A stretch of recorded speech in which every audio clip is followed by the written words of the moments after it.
परिवार की आर्थिक स्थिति इतनी मजबूत नहीं थी। हालत ये होते थे कि परिवार के दोनों टाइम खाने का भी बड़ा, जब तक हमारे पिताजी मजदूरी करके नहीं लाते तब तक दोनों शाम का भोजन का हमारा तय नहीं होता था। लेकिन हमारे पिताजी और मेरे दादाजी थे, उन्होंने तय नहीं, एक लड़के को हमको पढ़ाना है। सिर पे कपड़ा नहीं था, केवल एक चड्डी थी, जो चड्डी भी हमारे उस समय कहते हैं नाड़े वाली चड्डी, बटन वाली नहीं थी। और मुझे स्कूल में लेके गए, तब ठीक नहीं थी, इसलिए मैंने कंपटीशन दिया बैंक में। कंपटीशन में मैं चयन हो गया मेरा, और बैंक में भारतीय स्टेट बैंक में उस समय मेरा चयन हो गया था। लेकिन मन में एक तमन्ना थी कि नहीं, मुझे तो गरीब लोगों की सेवा करनी, और गरीब भी कहाँ, जिस समाज से उठ के आया था मैं, आदिवासी समाज से। भारतीय जनता पार्टी अगर सत्ता में आती है तो आरक्षण खत्म हो जाएगा, संविधान खत्म हो जाएगा, इस पर आपने? भारतीय जनता पार्टी पहली बार सत्ता में नहीं आ रही, पिछले 10 साल सत्ता में। आज हमारी आदिवासी बहन जो उड़ीसा की, उसको राष्ट्रपति बनाया। एक व्यक्ति जो आदिवासी है वो धर्मांतरण, धर्म परिवर्तन करके ईसाई भी बन जाता है, ईसाई का लाभ भी ले रहा है और वो हिंदू का लाभ भी ले रहा है। इस पर जो ये विषय है, इस पर आपका कहना है? हम राम को भगवान श्री राम नहीं मानते, क्योंकि राम काल्पनिक है और बीजेपी ने पेटेंट कर दिया राम का। पहले मानते थे, अब नहीं मानते हम राम को आदिवासी। वो ये कह रहे हैं। कौन कहते थे? राजकुमार रोज जो भी प्रत्याशी थे आपके। राजकुमार भी मैं समझता हूँ कि ये राजकुमार तो हिंदू नाम ही तो है। तुम्हारे माता पिता जो कितने संस्कार थे, अनपढ़ित हो सकते हैं, संस्कारित थे, कि उसका नाम राजकुमार रखा, उसको रहीम नहीं रखा। नहीं नहीं, समझ है, काय का देवता है, देवता नहीं मानता। एक वक्त था और ट्राइबल का इलाका था, उदयपुर का वो इलाका जहाँ से ट्राइबल बड़ी संख्या में जहाँ पर निवास करते हैं। हमारे साथ चुनीलाल जी हैं जो बैंक में काम करते थे और बैंक में काम करते करते नेता बने हैं। चलिए इनसे ही बातचीत करते हैं। नेता कैसे बन गए बैंक में काम करने वाले? मैनेजर बनना चाहिए था, आप तो पार्टी में मैनेजर हो गए। 5 बार तो आप प्रदेश उपाध्यक्ष रह लिए, और एससी मोर्चा, जनजाति मोर्चा जो है भारतीय जनता पार्टी का, उसमें भी 4 बार राष्ट्रीय उपाध्यक्ष आप रह लिए। तो सर ये कैसे सफ़र रहा आपका? मतलब कैसे ये अचानक से आप बीजेपी में कैसे राजनीति में आए? बैंक में कौन सी जॉब करते थे? नमस्कार। इस संस्कार मुझे आरएसएस से मिले।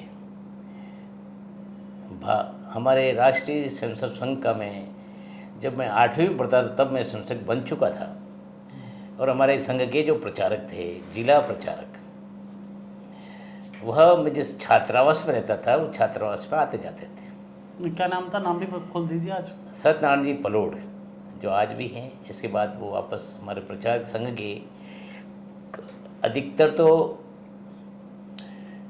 गृहस्थी नहीं होते हैं, लेकिन वापस ये अपने गृहस्थी बन गए थे, क्योंकि वो शादीशुदा थे, फिर भी संघ का काम करने के लिए प्रचारक बन करके डूंगरपुर जिले में आए थे। डूंगरपुर जिले में मैं जहाँ पढ़ता था स्कूल में, सरकारी स्कूल में, वहाँ छात्रावास में रहता था। सरकारी छात्रावास, आदिवासी छात्रावास। परिवार की आर्थिक स्थिति इतनी मजबूत नहीं थी। हालत ये होते थे कि परिवार के दोनों टाइम खाने का भी बड़ा, जब तक हमारे पिताजी मजदूरी करके नहीं लाते तब तक दोनों शाम का भोजन का हमारा तय नहीं होता था। हम 5 भाई थे, लेकिन हमारे पिताजी और मेरे दादाजी थे, उन्होंने कहा नहीं, एक लड़के को हमको पढ़ाना है। और मुझे स्कूल लेके भर्ती करने मास्टर के, टीचर के पास गए। और उस समय हमारे पास तन पे कपड़ा नहीं था, केवल एक चड्डी थी, जो चड्डी भी हमारे उस समय कहते हैं नाड़े वाली चड्डी, बटन वाली नहीं थी।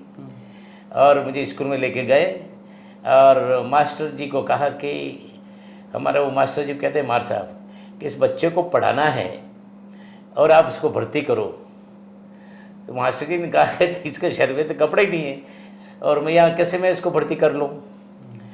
तो उस समय हमारे दादाजी उन्होंने हाथ जोड़े कि मैं कल इसको कमीज पहना के लेके आऊँगा, आप इसको भर्ती कराना, इसको पढ़ाना चाहता हूँ मैं। वास्तव में बहुत दयालु अध्यापक थे वो, और उन्होंने मेरे पीठ पे हाथ रखा और कहा कि बेटा तेरे को मैं पढ़ाऊँगा, तू बराबर रोज़ आना। वो मास्टर जी ने जब मेरे कंधे पे हाथ रखा तो मुझे बहुत ही अपनत्व अनुभव हुआ कि देखो, इतने बड़े मास्टर और मेरे कंधे पे हाथ रखा और पढ़ने के लिए मुझे कहा है, और रोज़ आना ही कहा है। तो मुझे भर्ती के दूसरे दिन कमीज पहना के मेरे पिताजी ले गए, स्कूल में रखा। तो मेरे गांव के इस लड़के भी वहाँ बड़े थे मेरे से, पढ़ने जाते थे, मैं उनके साथ साथ जाता था, बराबर जाता रहा। और लगभग स्कूल में 5वीं तक पढ़ा। इसके बाद 6ठी में मुझे सरकारी छात्रावास जो है आदिवासियों का था उसमें रखा। उसमें रहते हुए मैंने 10वीं तक पढ़ाई की। उसके बाद आगे कॉलेज के लिए उदयपुर पढ़ने के लिए आ गया। वहाँ भी आ गया नहीं, मुझे संघ के एक प्रचारक मुझे उदयपुर लेके आ गए, क्योंकि मेरे पास आर्थिक स्थिति परिवार की इतनी थी नहीं कि मैं उदयपुर घर से गाँव से उदयपुर तक किराए भी दे सकूँ।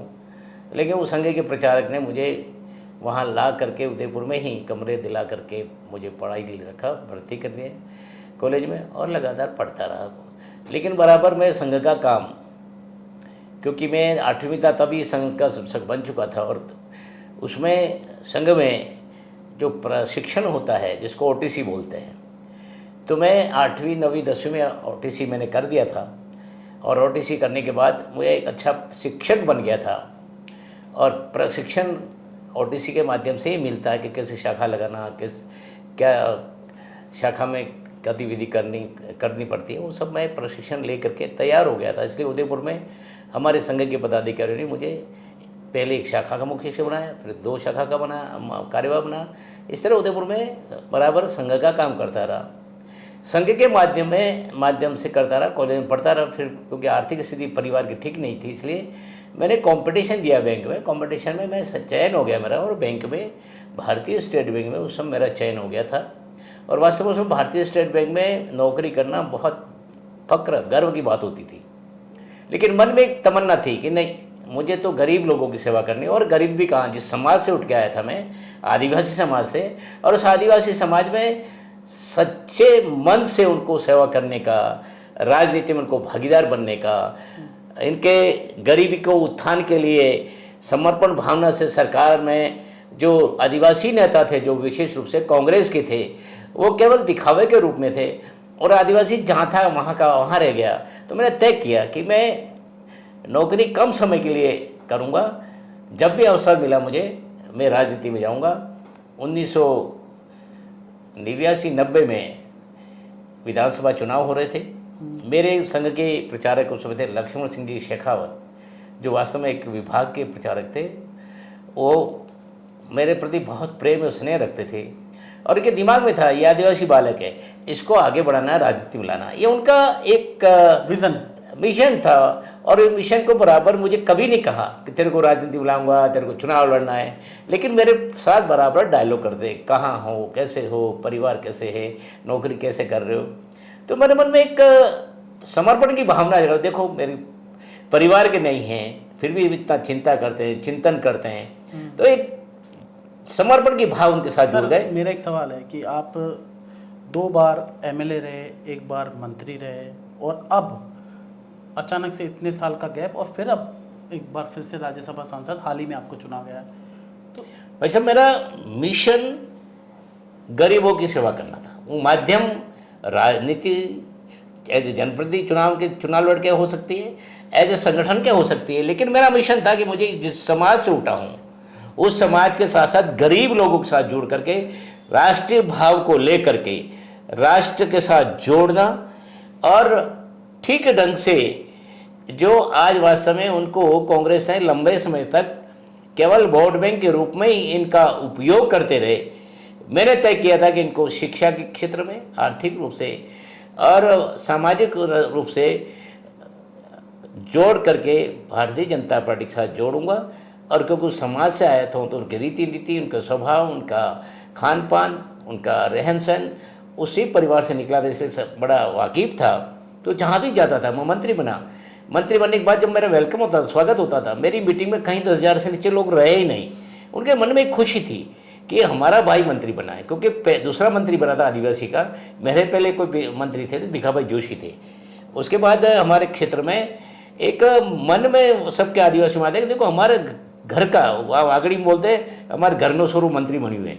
तो ये भाव जो थे आत्मीयता के, उस भाव के कारण वहाँ समाज में मेरी बहुत अच्छी पकड़ हो गई। और जहाँ जहाँ भी मैं गया, और मेरे पास विभाग भी मेडिकल का था, पीडब्ल्यूडी का था, जनजाति विकास का था। जनजाति विकास में तो मेरे पास इतना बजट होता था कि वो जो मांगते थे उसका उतना ही पैसा मैं घोषणा करता था कि हॉस्पिटल बनाना है। एक पॉलिटिकल सवाल है सर, अभी आप बोल रहे हो जनजाति, राहुल गांधी कहते हैं कि आरएसएस और बीजेपी वाले ये कह रहे हैं, अभी पूरे चुनाव के दौरान राहुल गांधी ने ये कहा कि आरएसएस और बीजेपी वाले कहते हैं कि वनवासी या आदिवासी नहीं कहते, और ये आरक्षण ख़त्म करना चाहते हैं, संविधान ख़त्म करना चाहते हैं। पूरे ये इलेक्शन लास्ट दौर का आज वोटिंग थी 7वें चरण की, वो ख़त्म हो गई है, अब एग्जिट पोल भी आने लगे हैं, लेकिन पूरे समय एक नैरेटिव ये बनाया गया कि भारतीय जनता पार्टी अगर सत्ता में आती है तो आरक्षण खत्म हो जाएगा, संविधान खत्म हो जाएगा। इस पर आपका क्या कहना है? भाई साहब, आप भारतीय जनता पार्टी पहली बार सत्ता में नहीं आ रही, पिछले 10 साल सत्ता में है। और मैं समझता हूँ नरेंद्र मोदी जी ने अपने कार्यकाल में प्रधानमंत्री होते हुए जनजाति भाइयों का, आदिवासी भाइयों का सबसे ज़्यादा आरक्षण का लाभ मिला है, और आरक्षण का लाभ इस नौकरी में नहीं मिला है, पॉलिटिकली भी उन्होंने। आज हमारी आदिवासी बहन जो उड़ीसा की, उसको राष्ट्रपति बनाया। राष्ट्रपति पहली बार, कांग्रेस आज 55-60 साल तक राज में रही, इनको आदिवासी नजर नहीं आया, उनको आदिवासी भाई बहन नजर नहीं आया। क्या उस समय ये आदिवासियों के बीच में से राष्ट्रपति नहीं बना सकते थे?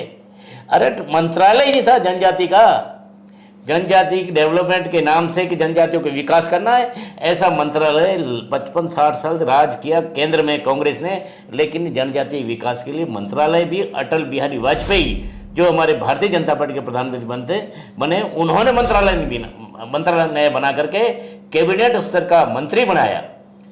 यही नहीं, आयोग बनाया, एसटी आयोग बनाया, पहली बार बना, जो संवैधानिक अधिकार मिले उसको। और जितने भी वेलफेयर के जो आदिवासियों के बारे में पूरे देश में जो डिपार्टमेंट काम देखते हैं, उनका न्यायिक प्रक्रिया में वो आयोग बराबर उनका मूल्यांकन करता, उनका देख रेख करता, और उनको डिपार्टमेंट को, अधिकारियों को कहता कि ये यहाँ त्रुटि है, कमी है, इनको ठीक ढंग से देखो। इस तरह का आयोग भी पहली बार बना था, जो जनजातीय आयोग के नाम से बना, जो कैबिनेट स्तर का जो चेयरमैन होता है, उस कैबिनेट, भारत सरकार के कैबिनेट स्तर का उसको दर्जा होता है। मैं समझता हूँ 2 उदाहरण ऐसे हैं। पहली बार यहाँ अभी 9 मंत्री बने जनजाति के केंद्रीय मंत्रालय में, पहली बार। मैं समझता हूँ ये भी एक अपने आप में बहुत बड़ा उदाहरण है। सर एक सवाल, आदिवासी बात करता है जल, जंगल और ज़मीन।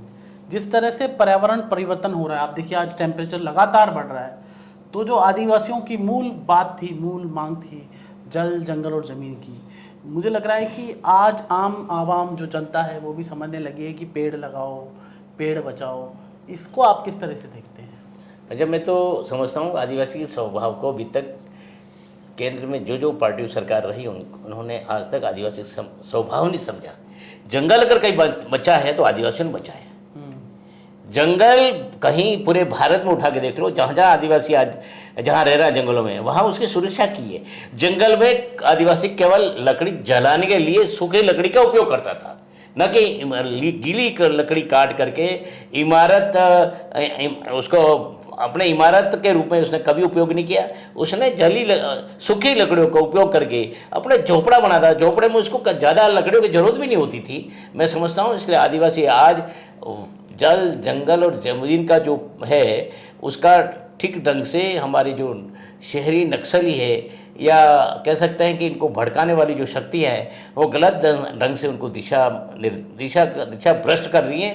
हमको ट्राइबल को वन से जोड़ करके, जल से जोड़ करके, ज़मीन से जोड़ करके उनको हम और ज़्यादा अच्छा उत्थान कर सकते हैं। और मैं समझता हूँ कि आदिवासी को भूमिपुत्र भी कहा है। वह असम में आज धरती को पूजा करता है, धरती को माँ हम कहते हैं, हम सब माँ कहते हैं, लेकिन वो वास्तव में तो आदिकाल से उसकी पूजा करते आया है। इसलिए मैं समझता हूँ कि आदिवासी को भटकाने का काम कांग्रेस ने किया है, नक्सलियों ने किया है, कम्युनिस्टों ने किया है। भारतीय जनता पार्टी और विचार परिवार आदिवासी को ठीक ढंग से, ठीक दिशा में उनको जोड़ने का काम कर रहे हैं। और इसी कारण मैं भी हमारे इस विचार परिवार और संघ के विचारों से प्रभावित होकर के राज की नौकरी को छोड़ करके मैं इस राजनीति में आया हूँ। सर, आपके इधर एक बड़ी समस्या है ट्राइबल में, डीलिस्टिंग।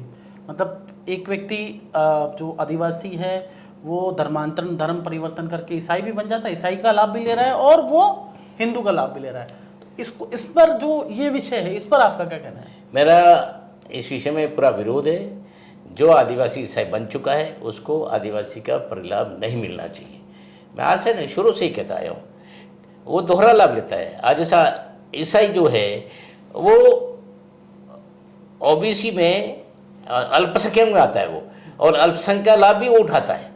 इस नाते मैं कहता हूँ कि आदिवासियों में जो मूल आदिवासी है, मूल आदिवासी सच्चे रूप से कह सकते हैं कि मूल संस्कृति से जुड़ा हुआ है, वो पढ़ा लिखा ना होने के कारण उसको गुमराह किया जाता है और ईसाई मिशनरियाँ उसके भोलेपन का फ़ायदा उठा करके उसको मानसिक दोहन कर करके ईसा मसीह के बारे में कि देवता है, ये हम सच्चा आप सुखी देवता नहीं मानते ईसा मसीह को? हैं? आप देवता नहीं मानते ईसा मसीह को? आप देवता मानते? नहीं नहीं, ईसा मसीह काय का देवता है?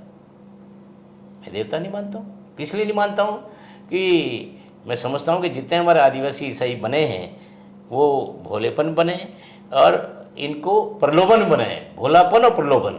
गरीब है, बीमार है, अशिक्षित है, उसी का दोहन किया ईसाई मिशनरियों ने। कई ईसाई मिशनरियों को मैं गांव में जाता हूँ, मैं देखता हूँ उनको। तो आप रोक क्यों नहीं पा रहे? आप तो नेता बन गए। मेरा रोकने के पीछे मैं जहाँ जहाँ भी जाता हूँ मैं समझाता हूँ। मैं तो कई ईसाई परिवारों को समझाता हूँ मैं, और कहता हूँ भाई तुम हम और तुम में फ़र्क क्या है? आदिवासी है तुम। अंदर एक रविवार को केवल गिरजाघर में जा करके तुमको ही दिमाग वाश करके आदिवासी भाई को लड़ाने का षड्यंत्र है ये, तुम समझो ये। तो मेरी बात को कई जगह जो आत्मीय का भाव रखता हूँ समझते हैं। मैं तो एक जगह एक ईसाई पादरी को मैंने समझाया, वो आदिवासी था बेसिकली। उसका तुम नौकरी मिल रही, तुम कितना सैलरी, मेरे सारे ड्रिफ्ट में गया, कितना पेमेंट मिलता है, क्या कर? पादरी प्यार से नहीं मानते तो फिर क्या करते हैं आप? पादरी अगर प्यार से नहीं माने तो फिर क्या करेंगे? नहीं नहीं, देखो दिमाग वाश करने का काम है, प्यार से मन जाएंगे। एक समय आ रहा है, समय के साथ हम निश्चित रूप से नहीं, क्योंकि अब तो बुलडोजर भी चल रहा है राजस्थान में, मैं देख रहा हूँ सरकार चला रही है, आपकी सरकार है। बुलडोजर धर्म परिवर्तन के बुलडोजर का साधन मैं समझता हूँ कि सही नहीं होगा। उनको दिल से जीत करके हम वापस अपने घर वापसी लाएंगे, और कर रहे हैं ऐसे। कई परिवार ऐसे हैं आदिवासी ईसाई बने हुए हैं, इनको घर वापसी करके मुख्यतः आदिवासी ओरिजिनल आदिवासी बनाया और आ गए हैं सबसे। आज भी आदिवासी ईसाई और आदिवासी मूल आदिवासी के बाल बच्चों, लड़कियों और लड़कों में शादियाँ हो रही हैं। सुनीलाल जी, मेरा ये सवाल था, आदिवासी जो उनको तो प्यार से ले आएंगे, हाँ। लेकिन उनके जो मेन मठाधीश हैं, जो पादरी हैं, जो पैसे लेके धर्मांतरण करा रहे हैं, उन पर क्या बुलडोजर चलेगा क्या?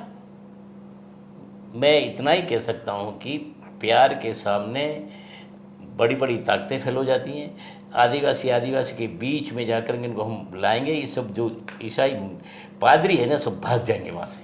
जब उनके पास सामान नहीं रहेगा तो क्या करेंगे वहाँ पे? जो परिवार हैं जो ईसाई आदिवासी बने वो सब वापस हमारे साथ आ जाएंगे, तो वो भागेगा वो तो। मेरे को राजकुमार रोत एक इंटरव्यू में कह रहे थे, पिछले दिनों में आपके क्षेत्र में आया था, वो ये कह रहे थे कि हम राम को भगवान श्री राम नहीं मानते क्योंकि राम काल्पनिक है और बीजेपी ने पेटेंट कर दिया राम का।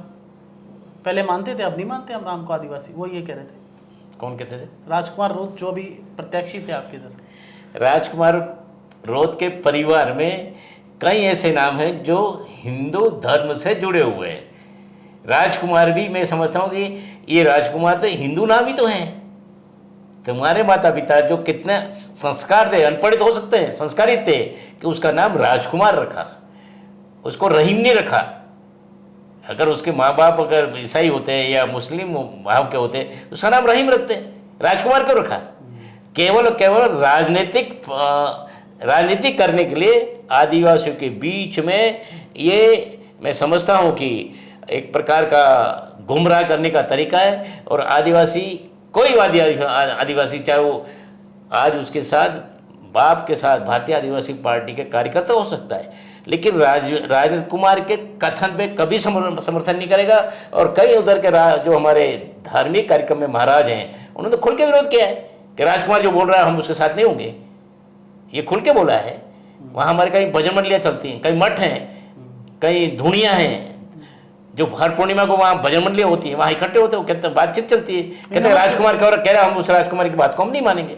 अच्छा, इन दोनों चुनाव जब था लोकसभा का, मैं खुद डूंगरपुर बांसवाड़ा आया था, प्रधानमंत्री जब बोल के गए उसके बाद एक नैरेटिव चला आदिवासियों के बीच में, अगर यहाँ से रेल आएगी तो जंगल कट जाएगा, अगर यहाँ फैक्ट्री आएगी तो हमारे फिर जंगल कट जाएगा, हमारी ज़मीन ले जाएंगे। तो ये एक जो नैरेटिव था ये यहाँ चलाया गया या प्रोपोगंडा था, कुछ भी था, इस पर आपका क्या कहना है कि अगर मान लो आप वहाँ अभी राज्यसभा सांसद बन गए और आप ही रेल लेके आते हैं, आप ही उद्योग लेके आते हैं, उद्योग आएंगे तो जाहिर सी बात है कि उनको रोजगार भी मिलेगा, इस पर आपका क्या कहना है? वहाँ आम आदिवासी के मध्य कोई रेल आने का विरोध नहीं है। एक केवल राजनीतिक नैरेटिव चला गया है फर्जी चला गया है। उनकी इन बातों का कहीं प्रभाव नहीं पड़ा है। आज भी आदिवासी वहाँ चाहता है कि रेल आनी चाहिए। आज भी आदिवासी चाहता है कि रेल आएगी तो हम कम पैसे में अहमदाबाद चले जाएंगे, कम पैसे में बड़ौदा चले जाएंगे, कम पैसे में रतलाम चले जाएंगे, क्योंकि मूल आदिवासी अपना खेती करने के बाद जो शेष समय उसका रहता है वह गुजरात में जा कर के अपने रोजगार करता है। और मैं समझता हूँ गुजरात और राजस्थान का उधर आदिवासी जो जोग्राफिकली भौगोलिक जो स्थिति है वो भी ऐसी है कि वो गुजरात जाता है तो पता लगता ही नहीं कि मैं गुजरात में आ गया हूँ, अलग कल्चर नहीं लगता वो, क्योंकि वहाँ की लैंग्वेज मिलती जुलती है। तो हम वहाँ का आदिवासी आज भी गुजरात में वहाँ के परिवारों में, वहाँ के समाज में ऐसा घुला मिला है कि एक बार मुझे याद है कि हमारे देश के प्रधानमंत्री नरेंद्र भाई मोदी जब मुख्यमंत्री थे और जनजातीय सम्मेलन मैंने उदयपुर रखा था, उस समय कार्यक्रम का संचालन मैंने किया था, तो मुख्यमंत्री ने उस मंच से कहा था कि हमारा यहाँ का आदिवासी भाई गुजरात में आता है तो हम हमारे तिजोरी की चाबी उसको सौंप देते हैं। ये कम विश्वास नहीं होता है। मैं समझता हूँ कि ये भावनात्मक जुड़ाव। जब ये प्रधानमंत्री अभी यहाँ पे आए थे, जब बोल रहे थे कि मेरा पुराना लगाव है यहाँ से डूंगरपुर बांसवाड़ा में, बांसवाड़ा जो रैली आप भी वहाँ मंच पे थे, तो वो बोल रहे थे कि मेरा पुराना लगाव है। तो कुछ लोग कह रहे थे कि यहाँ से भी पुराना लगाव है, हर जगह का प्रधानमंत्री बोल देते हैं कि पुराना लगाव है, तो लोग ये कह रहे थे कि भी हर जगह से कैसे। तो आपने अभी बताया कि पुराने समय से इनका वहाँ से संबंध रहा है। हाँ। प्रधानमंत्री जी का कहते हैं अलग प्रदेश की मांग भी करती है, बीजेपी लगातार कर रही है इस पर। अलग प्रदेश बनाने, हम झारखंड हमारे सामने एग्जाम्पल है। वहाँ बिहार से जब अलग झारखंड अलग करना था उसमें आदिवासी समाज ने विशेष रूप से हमारा वो आदिवासी नेता जिसका नाम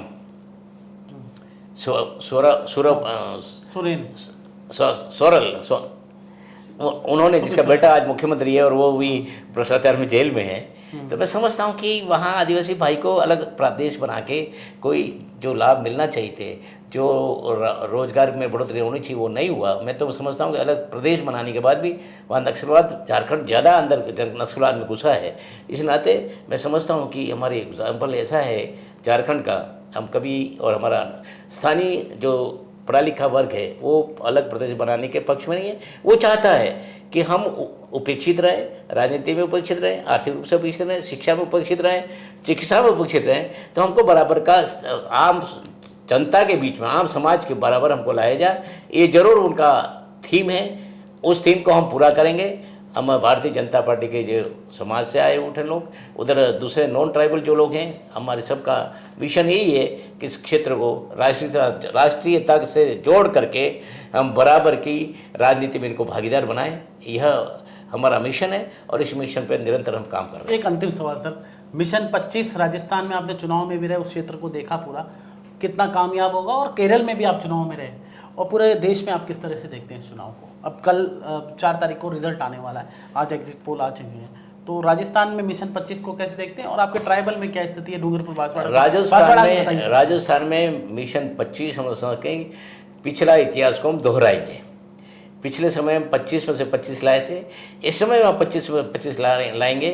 और जब विशेष रूप से मुझे डूंगरपुर बांसवाड़ा और उदयपुर लोकसभा लगाया था, वहाँ पूरा समय रह करके मैंने सारा मतदाताओं को, मतदान को और वातावरण को सब देखा है अपने स्वयं के प्रैक्टिकल अपने आँखों से।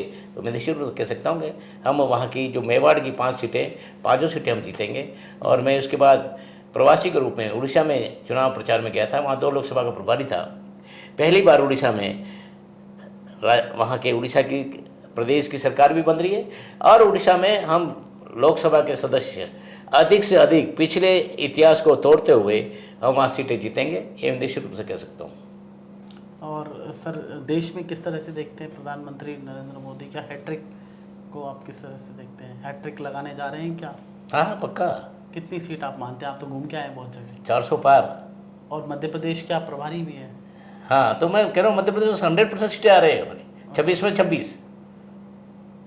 मध्य प्रदेश में 26 लोकसभा सीटें हैं, उसमें 26 हम जीत रहे हैं। तो ये थे चुनीलाल गरासिया, जिन्होंने खास बातचीत की, जो कि राज्यसभा के सांसद हैं और भारतीय जनता पार्टी राजस्थान के उपाध्यक्ष हैं 5वीं बार के। इन्होंने खास बातचीत की, इन्होंने बताया किस तरह से ये इनके तन पर कपड़ा भी नहीं था और ये तन पे कपड़ा नहीं था जब स्टूडेंट जीवन में किस तरह से संघर्ष किया। साथ ही इन्होंने बताया, इन्होंने दावा भी किया है कि देश में 400 सीटें आ रही है, प्रधानमंत्री नरेंद्र मोदी तीसरी बार हैट्रिक लगाने जा रहे हैं। साथ ही मिशन 25 राजस्थान में कामयाब होगा। इन्होंने कहा मिशन 25 के साथ साथ कि मेरे पास मेवाड़ की जिम्मेदारी, इस क्षेत्र की, उदयपुर वाली क्षेत्र की जो बेल्ट है, इस बेल्ट की जिम्मेदारी थी। तो बांसवाड़ा डूंगरपुर की सीट में राजस्थान के जो नागरिक हैं, जनता है, उनको एक संशय है कि वे जीतेंगे नहीं जीतेंगे, लेकिन इन्होंने दावा किया है कि जीत रहे हैं। साथ ही इन्होंने बताया कि ट्राइबल के बीच में किस तरह से काम करेंगे, ट्राइबल की जो समस्याएं हैं, चाहे धर्मांतरण किस तरह से हो रहा है उस पर किस तरह से लगाम लगाएंगे, तमाम चीज़ें उन्होंने बताया कि ट्राइबल पर मैं बुलडोजर नहीं चलाऊंगा। प्यार से जो कन्वर्ट हो रहे हैं, जो धर्मांतरित हो रहे हैं लोग, ट्राइबल जो ईसाई बन रहे हैं, उनको प्यार से मनाएंगे, हमारे ही भाई हैं, वापस आ जाएंगे।